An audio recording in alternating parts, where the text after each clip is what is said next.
suasana belajar yang kondusif dan harmonis.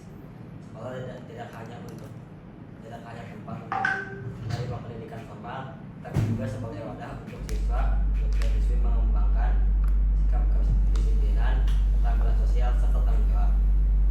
Dalam proses belajar mengajar, perilaku siswa dan siswi di luar kelas juga memiliki peran penting terhadap perkembangan karakter mereka, seperti interaksi dengan guru dan teman selama waktu istirahat, serta dalam kegiatan ekstrakurikuler atau sekadar mematuhi peraturan sekolah yang dapat mencerminkan bagaimana kepribadian dan kedisiplinan siswa-siswi tersebut. Oleh sebab itu, pemahaman yang dalam terkait dengan perilaku siswa-siswi di sekolah, lingkungan sekolah akan sangat membantu pihak sekolah dalam mengambil kebijakan yang tepat untuk menciptakan suasana sekolah yang positif dan mendukung pertumbuhan siswa dan siswi. Jadi selanjutnya ada masalah atau latar belakangnya nih guys. Ada terdapat beberapa masalah yang dapat kita amati nih. Contohnya sebagai berikut: hilangnya rasa hormat siswa dan siswi terhadap guru di sekolah. Jadi ketika misal guru sedang duduk atau sedang makan dan murid ingin melewati di depan gurunya, mungkin murid tersebut lupa mengucapkan permisi atau selain sebagainya sebagai tanda hormat kepada guru. Selanjutnya saat kegiatan belajar mengajar maupun di luar kelas belajar, lalu bertujuan untuk mengetahui bagaimana sikap tersebut berpengaruh terhadap dinamika kelas dan menganalisis apa pengaruh interaksi siswa dan siswi terhadap efektivitas belajar, terutama terkait dengan interaksi sosial, kedisiplinan, sopan santun, tata krama, serta cara berbicara dengan orang yang lebih tua atau dengan orang yang lebih muda.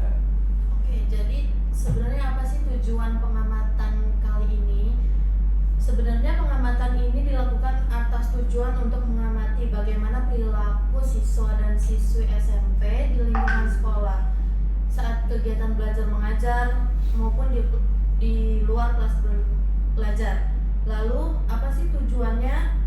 Tujuannya adalah untuk mengetahui bagaimana sih sikap tersebut berpengaruh dalam dinamika kelas. Terus bagaimana sih cara menganalisis apa pengaruh interaksi siswa dan siswi dengan guru terhadap efektivitas belajar, terutama terkait dengan interaksi sosial, kedisiplinan, sopan santun, tata krama, serta cara berbicara dengan orang yang lebih tua atau yang lebih muda.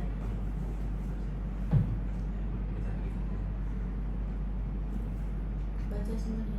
Ya, landasan teorinya disebutkan secara umum saja, apa saja.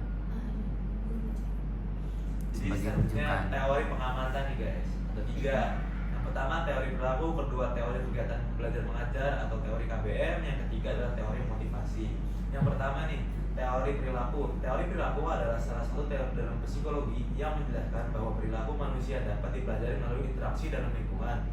Teori ini juga menekankan bahwa perilaku individu dapat dijelaskan dan diubah berdasarkan rangsangan eksternal dan respon yang dihasilkan dari lingkungan tersebut.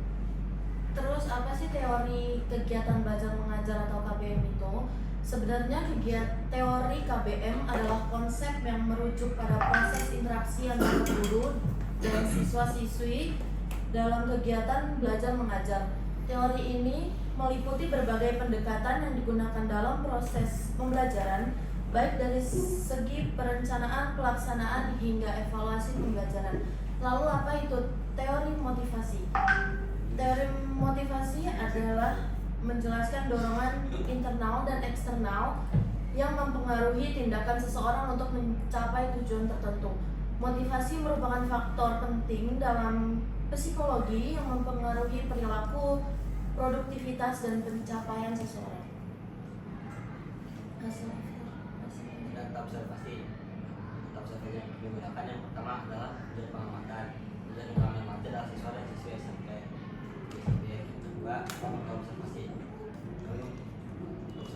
kami pada 18 September 2004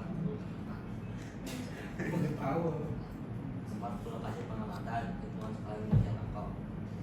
Lalu bagaimana sih hasil observasi yang sudah kita lakukan?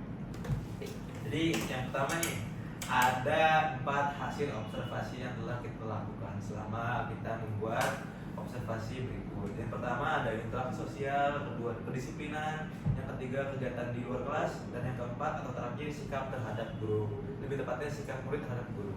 Yang pertama, interaksi sosial.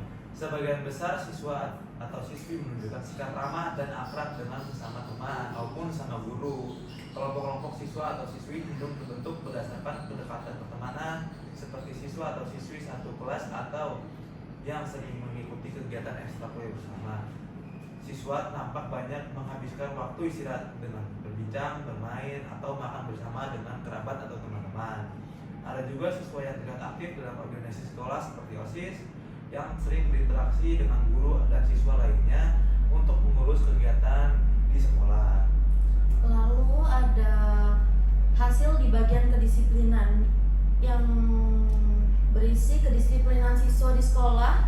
Ini terlihat cukup baik. Mereka datang ke sekolah dengan tepat waktu, memakai seragam dengan rapi, dan mengikuti aturan seperti tidak bermain ponsel selama jam pelajaran.